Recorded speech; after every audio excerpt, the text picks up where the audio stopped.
Astaghfirullah. Akan banyak syarat dan pelajaran yang kita akan petik dari kisah-kisah yang diceritakan oleh masyayikh kita tentang uqubah man tarakas shalah, hukuman bagi orang-orang yang meninggalkan salat. Ma'asyiral muslimin yang dimuliakan Allah Subhanahu wa taala,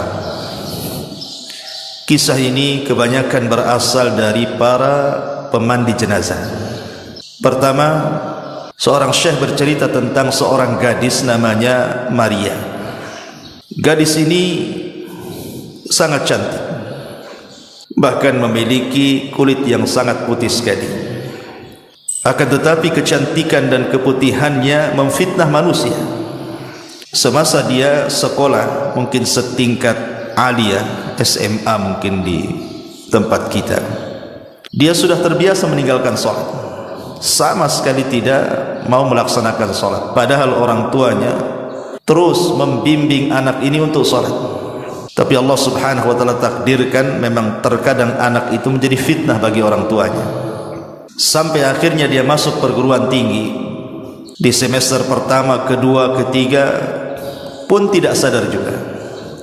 Bahkan celakanya, dia banyak memfitnah kalangan laki-laki.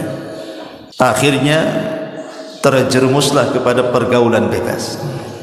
Begitulah awal dari meninggalkan salat, pasti akan mengundang kepada fahsya dan mungkar. Orang kalau sudah meninggalkan salat itu pasti akan melakukan fahsya, keburukan dan kemungkaran. Karena Allah Subhanahu wa taala yang mengatakan innas salata tanha 'anil fahsya'i wal munkar.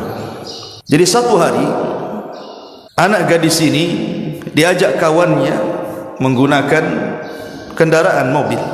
Allah takdirkan kecelakaan.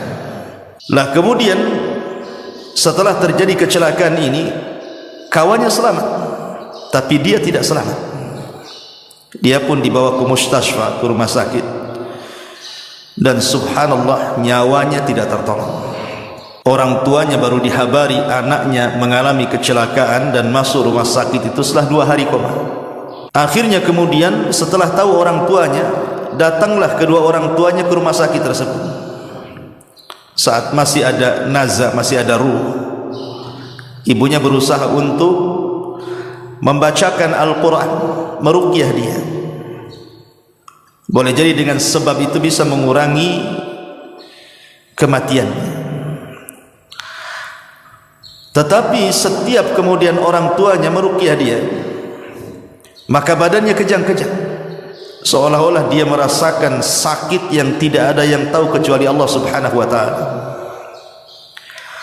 Dan di akhir hayatnya dia pun tidak mengucapkan satu patah kata pun, padahal orang tuanya sudah berusaha mentalkinnya. Akhirnya meninggallah wanita ini, seorang wanita yang bernama Maria ini. Kemudian jenazahnya dibawa balik. Akhirnya kemudian orang tuanya memanggil orang yang bisa atau biasa memandikan jenazah.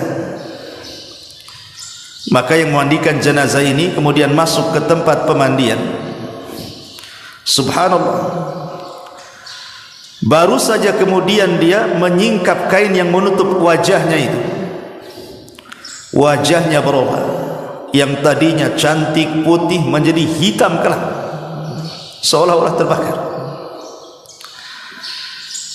Yang lebih parah lagi, keluar bau dari mulutnya, rupanya mengeluarkan kotoran. Biasa orang memandikan jenazah membersihkan kotoran dari duburnya, tapi ini keluar kotoran dari mulutnya. Akhirnya sang pemandi jenazah ini tidak tahan karena baunya. Dia berusaha mengikat lehernya supaya tidak keluar lagi kotorannya, tapi terus keluar. Naudzubillah. Akhirnya kemudian dia pun tidak tahan keluar. Kemudian menceritakan secara rahasia kepada orang tuanya. Karena ini aib masalahnya kan kita. Akhirnya kemudian masuklah dia dan kedua orang tuanya, kemudian memandikan bersama-sama, walaupun sesulit apapun akhirnya selesailah pemandian itu. Kemudian diangkat jenazah itu, kemudian dikafani dan dikuburkan. Pemandi jenazah ini kemudian mulai bercerita kepada orang tuanya, sebenarnya ada apa dengan anakmu ini? Kok bisa anak yang cantik, anak yang putih gitu kan, anak yang luar biasa di mata orang tuanya, saat kematiannya seperti itu. Barulah kemudian orang tuanya cerita bahwa anaknya itu la tusalli, tidak pernah salat. Anaknya itu tidak pernah salat. Bagaimana Allah Subhanahu wa taala mengazab wanita yang tidak salat ini di dunia sebelum akhir. Dari sini menunjukkan bahwa pelajarannya adalah seputih apapun manusia, secantik apapun manusia, setampan apapun manusia, kalau tidak salat maka hitam hatinya. Tapi sehitam apapun manusia, selegam apapun manusia, kalau dia salat, dialah orang putih sebenarnya. Ini satu kisah. Kisah yang kedua masih dari seorang pemandi jenazah. Jadi satu hari ada anak muda meninggal. Kemudian kedua orang tuanya mencari pemandi jenazah. Dapatlah yang memandikan jenazah. Kondisinya sama dengan kisah yang pertama. Jadi ketika kemudian sang pemandi jenazah ini masuk ke ruang jenazah, ke ruang pemandian jenazah itu, dilihatnya badannya biasa-biasa saja. Maksudnya anak ini tampan, putih, tidak ada masalah. Maka sebagaimana biasa, seorang pemandi jenazah tentu menyediakan kapur baru, kemudian juga daun bidara, air dan yang semacamnya, sabun. Yang membuat kaget pemandi jenazah ini, saat disiramkan itu air yang bercampur daun bidara ke wajahnya itu, tiba-tiba berubah wajahnya. Subhanallah, wajahnya yang tadinya putih menjadi hitam kelam, seolah-olah terbakar. Akhirnya dia kaget. Apa yang salah dengan dia? Dia hanya menyiramkan air yang ada campuran bidara ke wajahnya, tiba-tiba seolah-olah menyiramkan air keras, langsung hitam wajahnya. Dia pun ketakutan. Akhirnya kemudian keluar dia. Kemudian dia bertanya kepada jamaah yang hadir di situ, siapa orang tua dari jenazah ini? Tidak ada yang mengaku. Dia berteriak lagi, man abu, siapa bapaknya? Tidak ada yang menjawab. Dia pun berteriak lagi, man abu, siapa bapaknya? Rupanya dari belakang orang-orang yang ramai itu mengatakan, ana abu, saya bapaknya. Kemudian dipanggillah bapaknya, suruh masuk ke ruang pemandian jenazah. Tidak mau. Kemudian dia mengatakan, tolong, itu anak. Akhirnya orang tua ini dipaksa untuk masuk ke pemandian jenazah, masuk juga akhirnya. Kemudian dilihatnya anaknya yang tadinya putih wajahnya menjadi hitam. Tiba-tiba ayahnya mengatakan apa? Allahu yal'anuka fid dunya wal akhirah. Allahu yal'anuka fid dunya wal akhirah. Allah sudah melaknat kamu di dunia dan di akhirat. Kata yang memandikan jenazah mengatakan, ya fulan, itu anakmu. Kenapa kau laknat dia? Itu anakmu itu. Masa anakmu kau laknat seperti itu? Maka ayahnya bercerita dan mengatakan, demi Allah, aku ini sayang dengan anak, tetapi setiap aku suruh dia salat, dia tidak mau salat. Kupaksa dia salat, dia malah melawan kepada diriku. Allahu yal'anu fid dunya wal akhirah. Semoga Allah melaknat dia di dunia dan di akhirat, katanya. Maka yang mandikan jenazah terus mengatakan, jangan kau laknat dia, doakan kebaikan dia, jangan seperti itu anakmu. Akhirnya dia baru sadar. Kemudian orang tua ini menangis. Selepas itu kemudian sepakat orang tua dan yang mandikan jenazah agar jangan menceritakan kepada siapapun. Kemudian jenazah ini dikafani, dibawa ke kuburan. Kemudian sampai di kuburan, yang masuk ke liang lahat ini saudaranya. Ketika sudah sampai di liang lahat, itu jasad itu ada di liang lahat. Di antara sunnah memasukkan jasad ke liang lahat adalah mengarahkan wajah ke kiblat. Itu di antara sunnah. Subhanallah. Ketika ini dia hendak mengarahkan wajahnya ke kiblat, ada gerakan di wajah. Kaget dia, kok ada gerakan di wajahnya, seolah-olah dia hidup padahal dia mati. Rupanya setelah kemudian dilepas, wajahnya tiba-tiba berputar 180 derajat, berputar, tidak mau mengarah ke kiblat. Diputar lagi, terputar lagi ke arah lain, sampai 3 kali. Akhirnya ketakutan. Kemudian dia pun naik ke atas kuburan. Dia mencoba mentelpon ahlul ilmi, ulama, meminta fatwa. Ini gimana nih? Wajahnya enggak menghadap kiblat, asih berbalik ke arah ke belakang kiblat gitu kan. Akhirnya para ulama yang ditelepon dia memberikan fatwa, sudah, kalau memang tidak bisa diarahkan, kuburlah seperti itu. Akhirnya dikubur seperti itu. Kemudian setelah dikubur seperti itu, kemudian ulama yang ditelepon ini oleh saudaranya ini bertanya, aku belum pernah ditanya fatwa soal jenazah yang seperti ini. Saya mau tanya baik-baik, kenapa dengan saudaramu itu? Kenapa seperti itu? Maka saudaranya mengatakan, demi Allah wahai Syekh, orang tua kami mengajari kami baik, mengajari kami sholat, menyuruh kami sholat, tapi saudaraku yang satu ini tidak mau sholat. Kata sang ulama, oh boleh jadi ketika dia benci kepada Allah, Allah benci kepada dia. Ketika wajahnya diarahkan ke kiblat, tidak mau mengarah ke kiblat, maknanya Allah benci dengan dia. Kemudian dia membacakan hadis, man ahabba liqa Allah ahabballahu liqa'ah, wa man kariha liqa Allah karihallahu liqa'ah. Siapa yang cinta berjumpa dengan Allah, ketika di dunia dia cinta berjumpa dengan Allah. Dengan cara apa? Salat. Karena salat itu perjumpaan kita dengan Allah, ikhwan. Makanya Allah mengatakan dalam Al-Quran itu, ketika Allah subhanahu wa ta'ala mengatakan tentang orang-orang yang melaksanakan salat, memang salat itu lakabiratun illa alal khashi'in. Siapa orang-orang khasyi' ini? Allah katakan alladzina yadhunnuna annahum mulaqu rabbihim, orang-orang yang mereka yakin dia sedang berjumpa dengan Allah. Jadi orang yang sedang salat itu hakikatnya sedang berjumpa, berdialog dengan Allah. Ketika dia tidak suka berjumpa dengan Allah dalam salatnya, maka Allah benci berjumpa dengan dia. Makanya susah wajahnya diarahkan ke kiblat. Ini kisah yang kedua, kisah tentang orang yang meninggalkan salat. Kisah yang ketiga, ada seorang yang bernama Karim dan Salim, kakak beradik itu, si Karim dan si Salim ini. Si Karim ini orangnya ahli maksiat, suka meninggalkan salat, banyak dosa dia lakukan, narkobalah, macam-macam.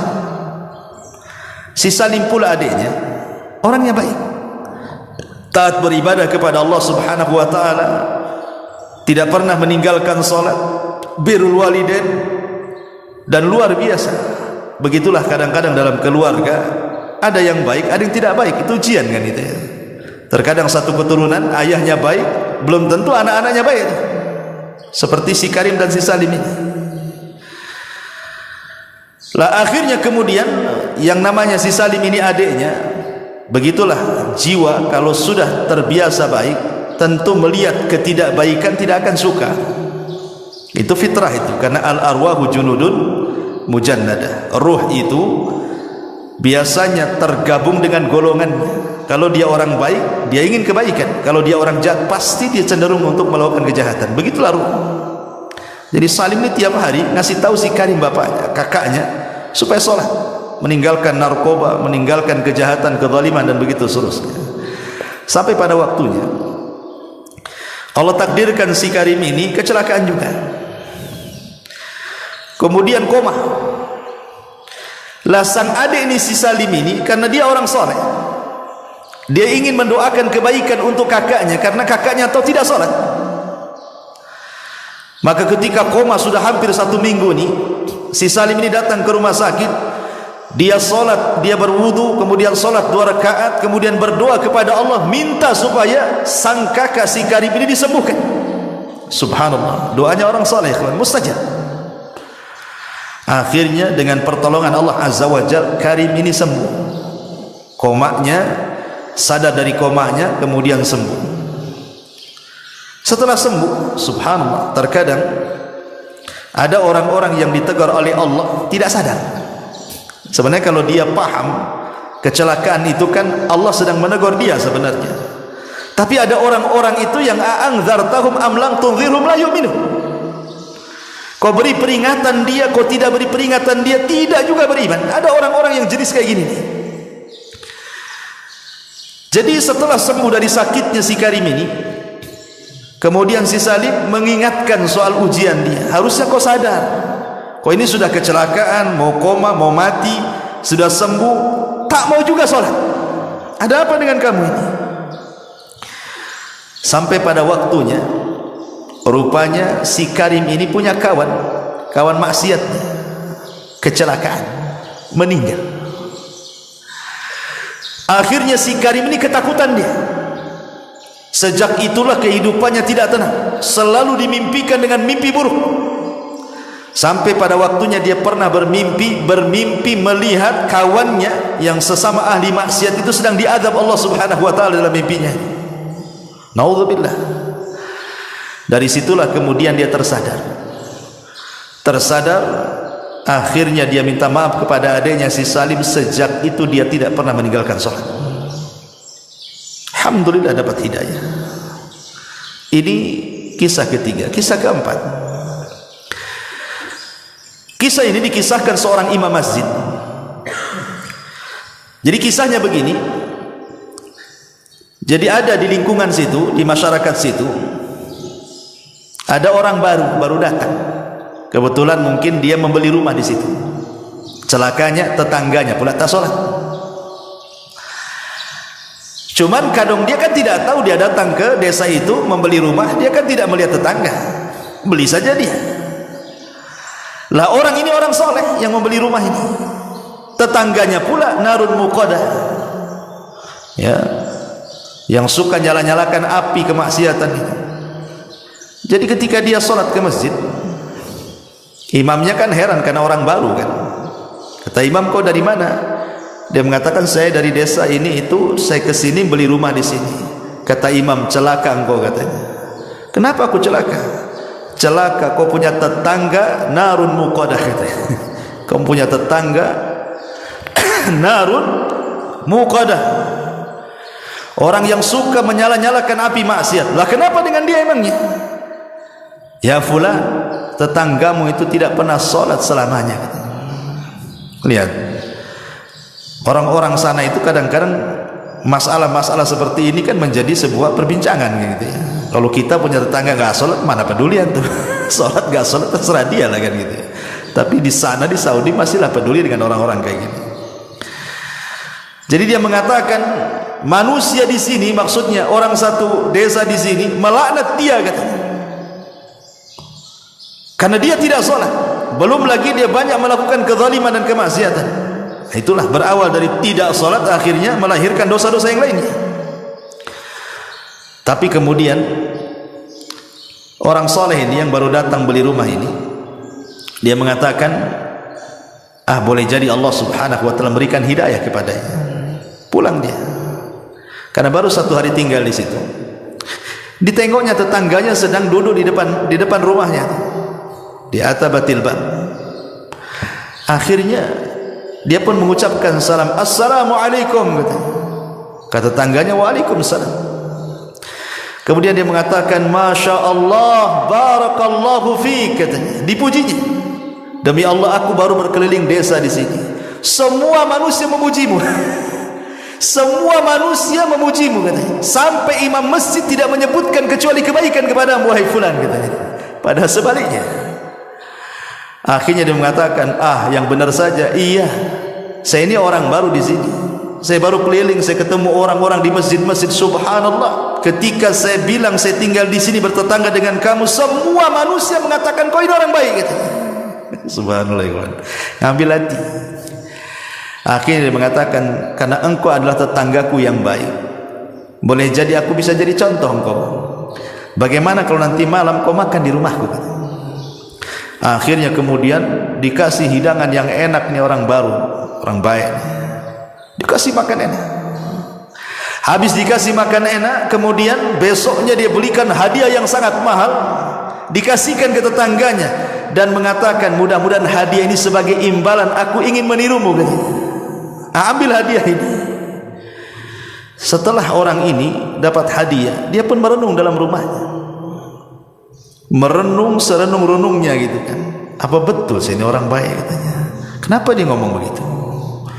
Sejak itulah ketika waktu subuh dia terbangun, melihat tetangga barunya ini ke masjid, dia ikut pula ke masjid. Kemudian dia pun sholat di saf pertama. Imam ini geleng-geleng kepala, karena selama masjid itu terbangun sampai hari itu, itulah sholat fajar pertama dia.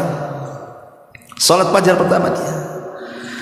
Ketika dia melirik kepada orang baru, senyum-senyum saja orang baru ini. Kata imam, ya fulan, kau apakan orang ini? Kau sihir dia? Dia tidak pernah melangkahkan kaki ke masjid. Macam mana dia bisa tegak di saf pertama pula kan itu? Ada apa dengan kamu katanya? Kau apakan dia katanya? Dia mengatakan tidak ada apa-apa. Saya hanya berkunjung ke rumahnya, kemudian saya ajak makan di rumahku, ku kasih hadiah, hanya itu saja. Rupanya Allah berikan hidayah kepada dia. Satu masjid bertakbir Allahu Akbar katanya, gara-gara orang ini. Subhanallah. Ini kisah ikhwatu fiddin muliakan Allah Azza wa Jalla. Terlepas kisah ini nyata ataupun tidak nyata, saya mendengar dari YouTube gitu, para masyayikh menceritakan. Tapi yang jelas bahwa orang yang meninggalkan solat ini sangat bahaya sekali. Umar bin Khattab radhiyallahu anhu saat menjadi khalifah, dia banyak mengirim surat hampir ke semua wilayah kekuasaannya. Yang pertama Umar tulis adalah perhatian manusia tentang solat. Umar ini pertama dia berkuasa, kemudian Islam berjaya di zamannya, kemudian menyebar Islam ke seantero daerah di mana-mana. Umar pertama kali menyurati daerah-daerah itu mengingatkan soal salat. Kata Umar bin Khattab radhiyallahu an, ihfadhu as-salata fala tudayyi'uha. Jaga oleh kalian salat, jangan kalian lalaikan salat itu kalau kalian ingin berada dalam lindungan Allah Azza wa Jalla. Makanya saat Umar bin Khattab radhiyallahu an ditusuk saat salat subuh oleh seorang majusi, Abu Lu'lu' al-Majusi. Kemudian Umar pun menghentikan salatnya karena pingsan pada rakaat pertama. Hendak ke rakaat kedua ditusuk saat jadi imam. Sampai-sampai dia mengira bahwa dia sedang digigit anjing, dan dia mengatakan apa? Akalatni kalbun, akalatni kalbun. Anjing sedang menggigitku, padahal sedang ditusuk itu dari belakang beberapa tusukan oleh Abu Lu'lu' al-Majusi. Orang yang sangat dendam dengan Umar karena Umar membebaskan Persia. Akhirnya di rakaat kedua Umar kan tumbang tuh, yang menggantikan Abdurrahman ibn Auf. Kemudian Abu Lu'lu' ini dikejar, kemudian menyabetkan pisau yang ada di tangannya sampai 7 sahabat tumbang dan mati di tempat. Yang lainnya luka-luka. Kemudian dihadang Abdurrahman bin Auf, kemudian dia bunuh diri. Tapi Umar ini sempat diselamatkan. Ketika diselamatkan Umar ini, tabib didatangkan, setiap dimasukkan obat keluar dari bekas lukanya. Kata tabib, Umar tidak mungkin selamat. Umar ketika itu pingsan. Akhirnya kemudian orang-orang berusaha menyadarkan Umar bin Khattab, tapi tak sadar-sadar. Ada orang yang paham kebiasaan Umar itu adalah salat, sehingga kemudian dibisikkan di telinganya dan mengatakan, ya Amirul Mukminin qad shalla, apakah kau telah salat? Subhanallah, hanya semata-mata diingatkan salat terbangun Umar tuh. Kan heran ya, orang pingsan diingatkan salat bisa bangun. Kita ini tak pingsan, kita ini hanya tidur. Kadang-kadang masjid musola itu bersaut-saut tuh, kadang-kadang corong pula ke jendela dia, tak juga bang. Oke lah tidur dia. Yang enggak tidur, yang hidup di jalan-jalan itu suara azan lah, saut-sautan sana sini pun sudah mati hatinya, tak tergerak juga. Umar ini sedang pingsan, diingatkan sholat, terbangun dia dan mengatakan, Allahu qad shallait, katanya, demi Allah aku tadi perasaan sudah sholat, katanya. Ada seorang sahabat namanya Musawwar ibn Mahramah. Musawwar ibn Mahramah ini kemudian menceritakan tentang kisahnya. Maka Umar ketika mendengar bagaimana kisah dia tadi ditusuk di masjid, dibawa ke sini kemari, maka Umar bin Khattab radhiyallahu anhu kemudian mengatakan kepada Musawwar ibn Mahramah, la hadda fil Islam liman taraka shalah. Tidak ada bagian dalam Islam bagi orang yang meninggalkan salat. Artinya orang yang meninggalkan salat itu tidak layak dimandikan, tidak layak dikafankan, tidak layak disolatkan, tidak layak dikuburkan di kuburan kaum muslimin. Karena orang yang tidak salat itu kafir. Rasul yang mengatakan gitu, al-ahdu bainana wa bainahumus shalah faman tarakaha faqad kafar. Perbedaan kita dengan orang kafir itu di salat. Siapa yang meninggalkan salat, kafir dia. Makanya Syekhul Islam Ibn Taimiyah rahimahullahu ta'ala menukilkan ijma, konsensus ulama, kesepakatan ulama, man tarakas salata jumlatan faqad kafar ijma'an. Siapa yang meninggalkan salat secara jumlah, maknanya lebih banyak meninggalkan dibandingkan melakukan, kafir secara ijma' ulama. Tidak ada khilaf. Yang menjadi khilaf ulama tentang orang meninggalkan salat apakah dia kafir atau tidak itu yang meninggalkan sekali-kali. Dia salat tapi meninggalkan sekali-kali. Apakah orang yang meninggalkan sekali-kali ini kafir atau tidak? Disinilah terjadi khilaf ulama. Tapi orang yang meninggalkan salat lebih banyak dibandingkan yang melakukan, kata Ibnu Taimiyah, ijma', sepakat konsensus ulama, kafir, tidak ada khilaf ulama. Tapi kalau yang sekali-kali meninggalkan, di sini khilaf ulama. Kata Syekh Albani rahimahullahu taala, lihat meninggalkannya. Kalau meninggalkannya dia kufur dengan kewajibannya, kafir. Tapi kalau meninggalkannya hanya karena malas, hanya karena ada hal-hal yang menjadikan dia tidak sholat, ini tidak kafir, hanya fasik saja. Walaupun sebagian ulama lebih besar atau jumhur lah mengatakan tetap kafir. Orang yang meninggalkan sholat walaupun sekali dua kali, dia harus syahadat lagi. Kenapa? Karena tidak ada satu dosa di mata para sahabat kalau meninggalkan bisa kufur kecuali sholat. Tidak ada satu dosa yang kalau ditinggalkan bisa kufur di mata para sahabat kecuali sholat. Artinya yang meninggalkan sekali-kali saja dikhilafkan tuh, apakah dia kafir atau tidak, kan? Bagaimana orang yang meninggalkan sholat secara jumlah, apalagi secara keseluruhan tidak sholat sama sekali. Ingat satu kisah yang pernah saya kisahkan waktu khutbah Jumat. Ketika ada seorang ibu menceritakan soal anaknya, kan? Anaknya dari kecil sampai remaja sampai dewasa tidak pernah senang hidupnya. Ada saja masalah. Entah masalah di pekerjaannya, entah masalah di kesehatannya, entah masalah di perjodohannya.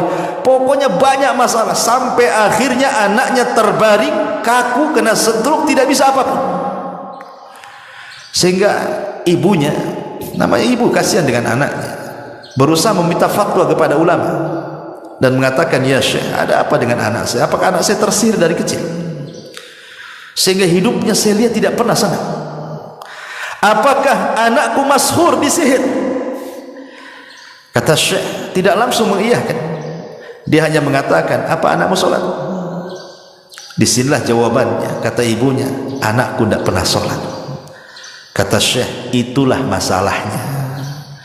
Kenapa anakmu tidak pernah senang dari kecil, remaja sampai dewasa? Karena anakmu tidak sholat.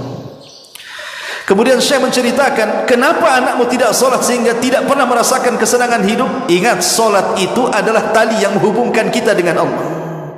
Makanya sholat disebut sholat, diambil dari kata silah. Silah itu artinya hubungan, hubungan antara kita dengan Allah. Makanya disebut sholat, karena sholat itu kita sedang berhubungan dengan Allah.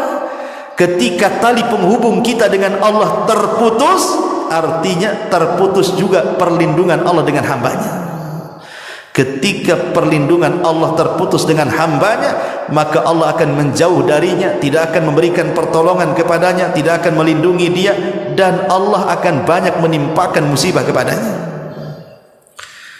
Kemudian kata Syekh ini, coba bu bayangkan, kalau anakmu tidak sholat, kemudian dia terbangun di pagi hari, dia meninggalkan sholat subuh, berarti anakmu terbangun dalam kondisi dilaknat Allah dan dilaknat semua manusia.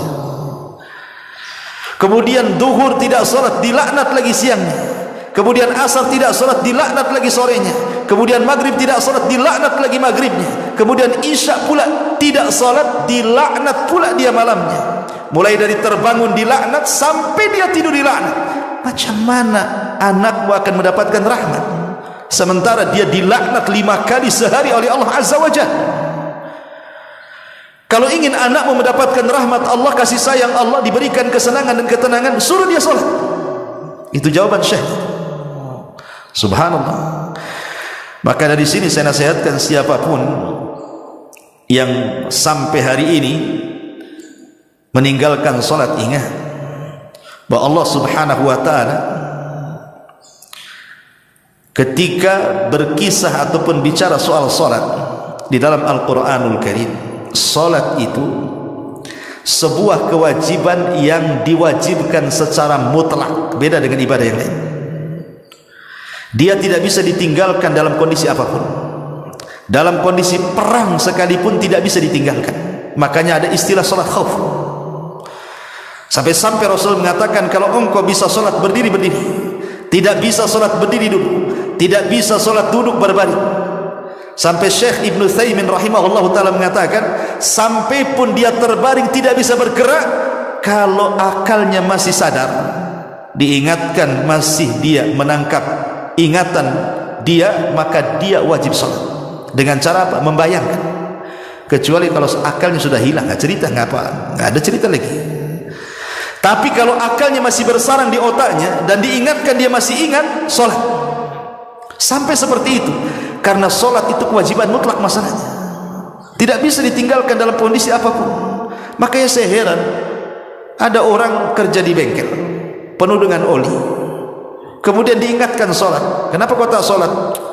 Nggak bisa, kotor nih, banyak oli katanya. Emang oli najis kecuali kau kencing di celana? Iyalah kan itu. Bahkan ada petani-petani yang kotor badannya dengan tanah gitu, tidak mau sholat hanya gara-gara kotor. Tanah tidak najis. Ya memang sebaiknya sholat itu bersih, tapi dalam kondisi anda tidak punya pakaian lagi, mau apa? Sholat.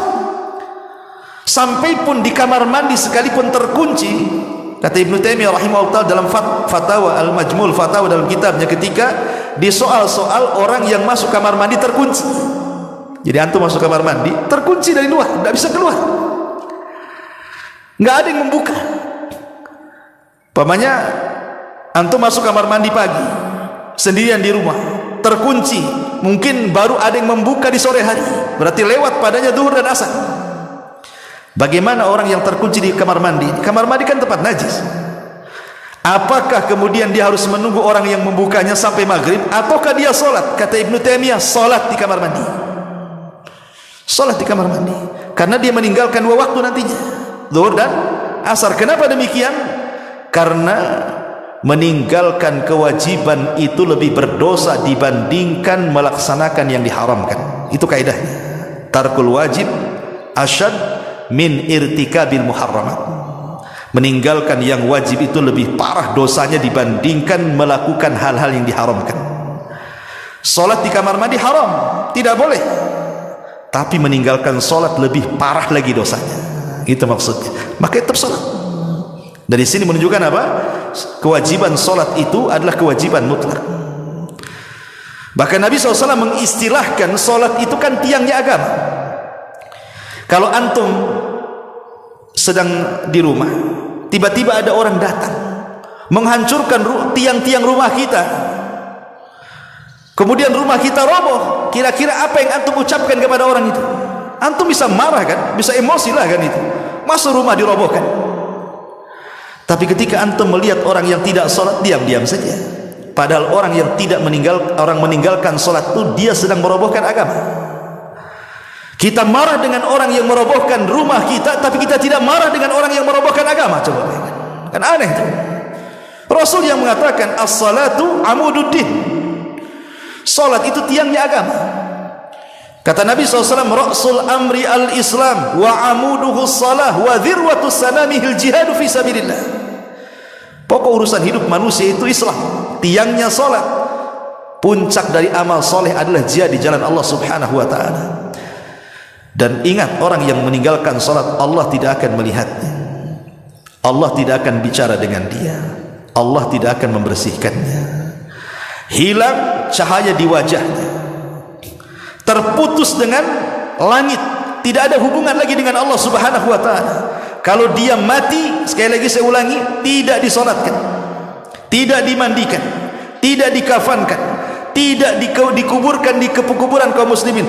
Bahkan kalaupun dia hidup, dia tidak boleh masuk Mekah dan Madinah karena dia dianggap najis. Tidak boleh orang meninggalkan salat masuk Mekah dan Madinah. Bahkan tidak halal penyembelihannya. Kalau dia menyembelih binatang, orang yang tidak salat tidak halal. Bagaimana orang kafir? Halal penyembelihannya. Tidak bisa seperti itu. Bahkan kalau kita melihat di permulaan dakwah Rasul, surat yang pertama turun apa? Iqra. Rasul disuruh belajar. Kemudian surat setelahnya Al-Mudaththir dan Al-Muzammil. Muzammil itu perintah salat, walaupun salat sunnah. Kemudian setelah itu turun surah Al-Fatihah. Lah dari sini menunjukkan bahwa kalau kita perhatikan dari surat-surat yang awal-awal turun saja, itu tekanannya kemana? Ke salat. Ya, karena turun surah Iqra, kemudian Mudaththir, kemudian Muzammil, kemudian surah Al-Fatihah turun. Karena dalam salat itu kan tidak bisa seseorang itu sah kecuali membaca surah Al-Fatihah. Kalau surat-surat yang lain itu boleh dibaca, boleh tidak, sunnah hukumnya. Tapi Fatihah tidak bisa ditinggalkan. Makanya kenapa kemudian permasalahan salat ini permasalahan yang serius dalam Islam? Karena dialah yang menjadikan kejayaan Islam itu sendiri. Ingat Imam Mahdi kelak di akhir zaman, dalam hadis yang panjang sekali soal turunnya Isa bin Maryam. Ketika pasukan Dajjal itu mengepung pasukan Imam Mahdi di Bukit Tursina, pasukan Imam Mahdi dan kaum muslimin tidak sanggup melawan Dajjal, sehingga kepala kerbau lebih berharga dibandingkan uang dinar dan dirham, karena mereka kelaparan masalahnya. Sampai akhirnya pasukan Al-Mahdi mengatakan kepada Imam Mahdi, kalau kita tetap bertahan di bukit ini, kita akan mati sia-sia. Sebaiknya kita bertempur, hidup mulia atau mati syahid. Akhirnya mereka sepakat, menang kalah besok turun. Ketika di waktu subuh adzan dikumandangkan, tiba-tiba langit gelap. Kemudian dari langit ada cahaya, rupanya Isa bin Maryam turun di api dua malaikat.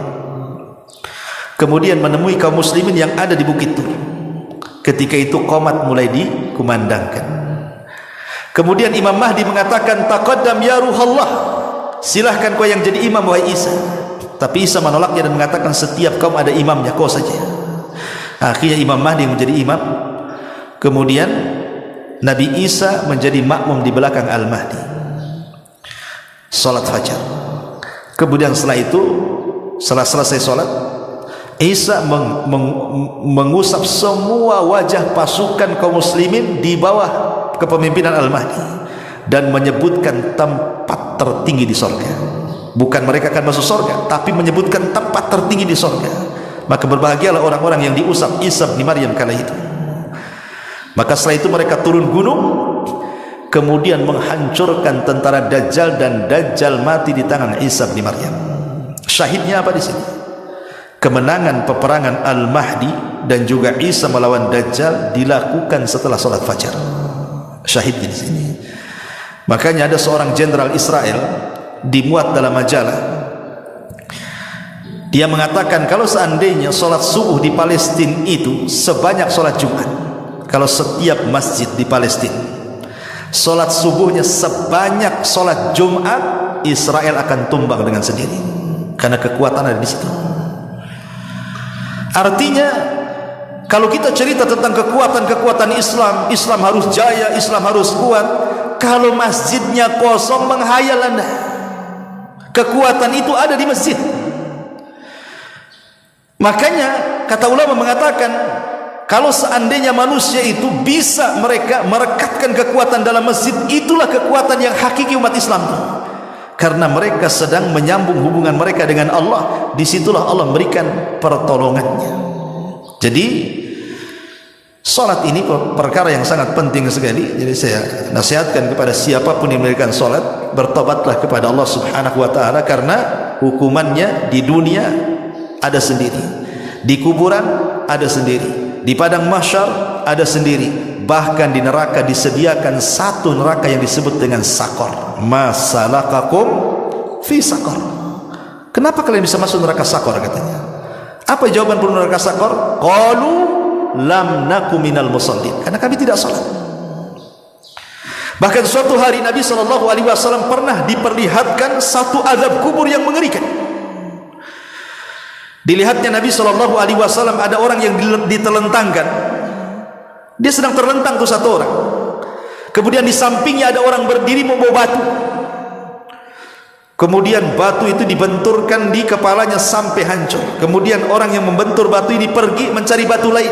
Setelah dapat batu lain, datang lagi, kepalanya sudah balik lagi semula. Dibenturkan lagi, cari lagi batu, datang lagi, bentuknya menjadi semula lagi. Subhanallah, kullama nadijat juluduhum badalnahum juludan ghairaha liyadhuqul adab. Setiap dihancurkan kepala mereka, Allah ganti dengan kepala baru. Setiap dihancurkan, Allah ganti dengan kepala baru, sampai merasakan azab Allah. Nabi SAW sampai heran, bertanya kepada Jibril, "Mahadha?" Ada apa dengan orang ini? Maka Jibril memberitahu Nabi SAW, orang ini adalah man nama an salatil maktubah. Dia orang yang tidur saat datang salat wajib. Setiap datang salat wajib malah tidur. Datang duhur tidur, datang asar tidur, datang maghrib tidur, datang isya tidur. Subhanallah. Ini hukumannya, ini di kuburan ya. Kalau di dunia jelas, pasti saya pastikan orang yang tidak pernah salat hidupnya akan kacau dan tidak akan tenang. Kenapa? Karena Aisyah menceritakan, kana Nabi sallallahu alaihi wasallam idza hajabahul amru fazi'a ila salat. Nabi itu kalau ada kesulitan yang tidak bisa keluar dari situ, Nabi juga manusia, pasti ada kesulitan kan itu. Aisyah radhiyallahu mengatakan, Nabi itu kalau ditimpa kesulitan yang sangat menyulitkan bagi dia, dia langsung salat. Jadi untuk memecahkan kesulitan itu adalah salat. Ya, salat itulah yang kelak akan mengurai masalah. Makanya ketika Nabi Ibrahim alaihi salatu wassalam ditangkap istrinya oleh raja zalim, raja Fir'aun Mesir, dan hendak kemudian digagahi kehormatannya, Ibrahim salat. Dia munajat kepada Allah untuk diselamatkan istrinya. Akhirnya istri diselamatkan. Makanya kata para ulama mengatakan bahwa puncak daripada setiap kebingungan, puncak dari setiap permasalahan dunia, karena anda tidak salat.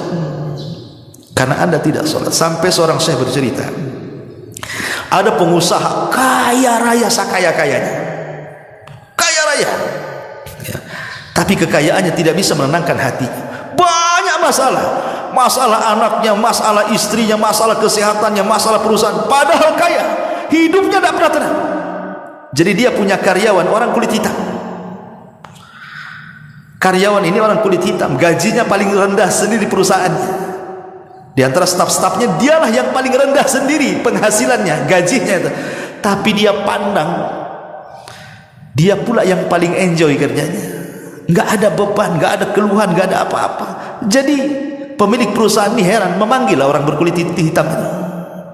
Aku lihat kok tenang-tenang saja hidupmu, kok biasa saja, kok gaji paling kecil, tapi saya lihat paling banyak tertawa, paling banyak tersenyum, enggak ada beban bagi hidupmu. Apa rahasiamu katanya? Dia mengatakan, tidak ada apa-apa wahai Tuhan, saya hanya berusaha menjaga 5 waktu sholat. Itulah rahasia ketenanganku. Sejak itulah dia meniru orang yang berkulit hitam yang karyawannya itu. Subhanallah. Disitulah rahasia di balik keajaiban sholat. Subhanakallah bihamdika, asyhadu an la ilaha illa anta astaghfiruka wa atubu ilaik. Allahu ta'ala alam. Assalamualaikum warahmatullahi wabarakatuh.